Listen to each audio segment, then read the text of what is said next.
Тағы бір қызық лайфхак, әрбір келген идеяға, әрбір келген бір әрекетке эксперимент ретінде қарау, тәжірибе ретінде. Келді ма, істеп көр жайгене. Болмай істемесе де шықпаса да, мысалы сен бизнес идея келді, сен одан миллион табын деп ойлама. Бұл саған может керек, саған қасиетті енгізу үшін саған берілген идея. Сен мысалы таргет жасай білмейсің, саған бір идея келді, сол жаңағы бизнес туралы. Сен ол бизнесін өкінішке орай жүзбеді, ары қарай өрге өспеді, банкрот болды, бір бәле болды, бірақ сен оның арқасында сен тәжірибе алдың, және бір затты үйрендің, по-любому үйрендің.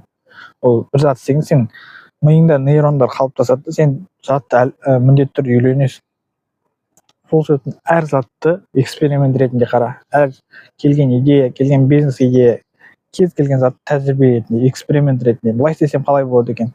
Плакат кешіп жасам қалай болады екен? Мына жерге келсем қалай болады екен? Таргетті былай жіберсем қалай болады екен? Былай сөйлеп көрсем қалай болады екен? Әр істеген ісің ол сенің миыңда қандай да бір із қалдырады.